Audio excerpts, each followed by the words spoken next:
ओम शांति। 17 मई। आज बाबा दो बातें बहुत गुह्य कर रहे हैं। मैं आता हूँ इस साधारण तन में तुम्हें अपने जैसा बनाने के लिए। तुम मुझे बहुत प्यार करते आए हो भक्ति में। मासुक कहते आए, प्रियतम कहते आए और कहते थे हे प्रियतम जब आप आओगे हम आपके सिवाय किसी को याद नहीं करेंगे। तो बाबा वायदा याद दिला रहे हैं, अब सोल कॉन्शियस बनो और बुद्धि योग चारों ओर से हटाकर मुझे याद करो। मैं निराकार हूँ, पुनर्जन्म मरण से रहित हूँ। मैं ही लिबरेटर, गाइड और रहमदिल हूँ। तुम मेरी ये महिमा गाते रहे हो, तुम मेरी बहुत महिमा गाते थे। अब मैं इस बूढ़े ब्रह्मा के तन में आया हूँ, तुम्हारे सम्मुख बैठा हूँ, तुम्हें पढ़ा रहा हूँ। तुम्हें बहुत नशा रहना चाहिए। तुम देही अभिमानी बनकर नहीं रहते तो वर्षे का नशा भी नहीं चढ़ता। बहुत बड़ा वर्षा, बहुत बड़ा इनहेरिटेंस मैं तुम्हें देने आया हूँ, उसका तुम्हें नशा रहना चाहिए।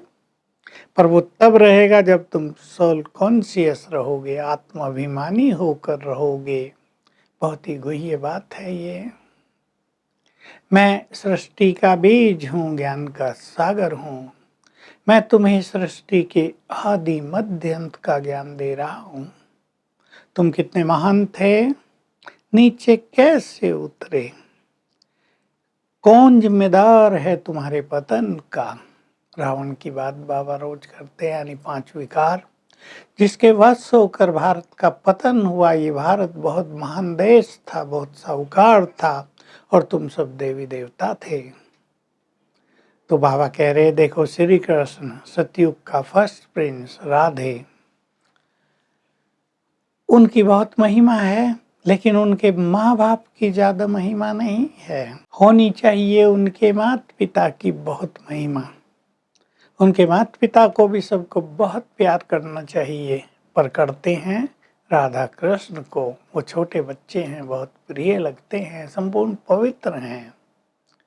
उन्होंने बहुत गहन तपस्या की है। तो मैं आया हूँ, तुम्हें पढ़ा रहा हूँ। इस सृष्टि की तो समाप्ति हो रही है, ये खेल पूरा हो रहा है, महाविनाश सामने खड़ा है। मैं तुम्हें पढ़ा रहा हूँ और मैं आ गया हूँ सबको पावन बनाकर घर ले जाने। ये बात रोज बाबा कहते हैं। तुम मुझे कहते थे पतित पावन आओ, तो मैं आ गया हूँ। अब तुम्हें पावन बना के घर तो ले जाऊंगा। तुम ऐसे न सोचो कि हमें बहुत साल जीना है। तुम्हारा जीवन का भी अब अंतिम समय नजदीक आ पहुंचा है। तुम मेरे साथ चलने के लिए तैयार हो जाओ। तो तुम मुझे बहुत प्यार करते थे, अब मैं तुम्हें याद दिला रहा हूँ। बुद्धि योग देह और देह के संबंधियों से तोड़ो और मैं तुम्हें अपने जैसा बनाने आया हूँ।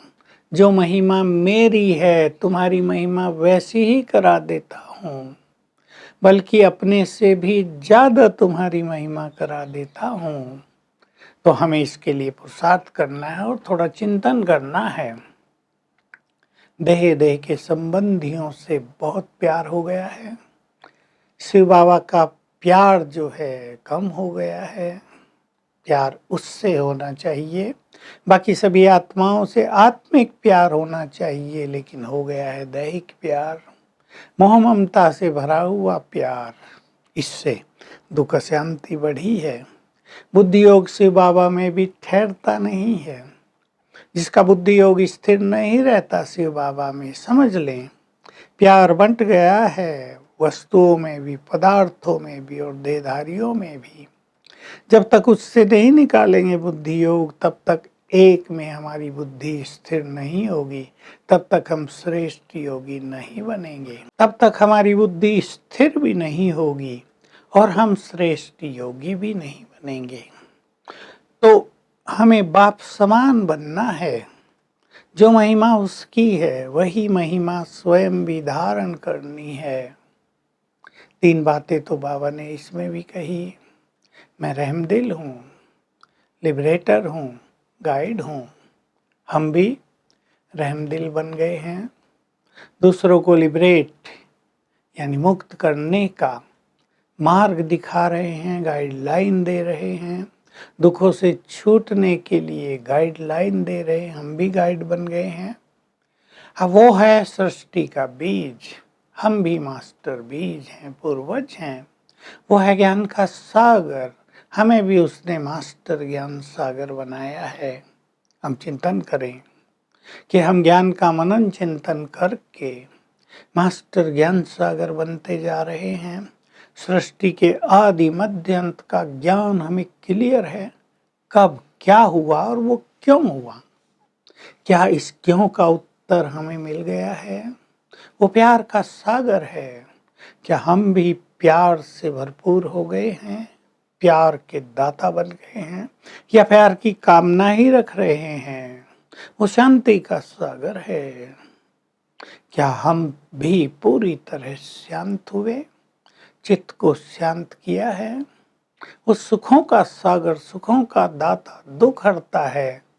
हमने भी अतीन्द्रिय सुखों से अपने भंडारे भरपूर किए हैं, या किसी दुख में, थोड़े बहुत दुख में भी जीवन जीते हैं हम।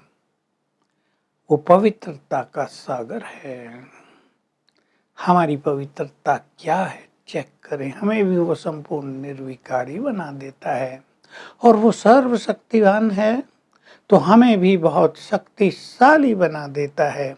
हम चेक करेंगे ये सब जो बड़ी बड़ी उसकी महिमा है, यही हमारी भी हैं, तो हमने इसमें समानता कहाँ तक पाई है? वरदान है सभी आसक्तियों को अनासक्ति में बदलने वाले शक्ति स्वरूप भव।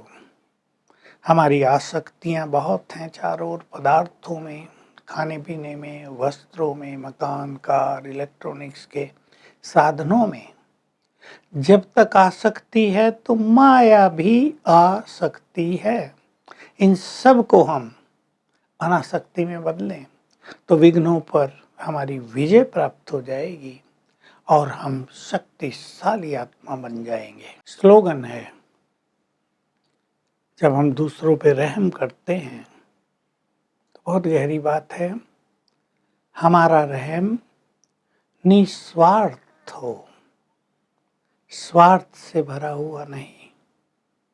तो आज हम अपनी आसक्तियों को चेक करेंगे और इस स्वमान में रहेंगे, मैं बाप समान हूँ, और अभ्यास करेंगे मैं परम धाम में हूँ और बिल्कुल बाप समान निराकार हूँ।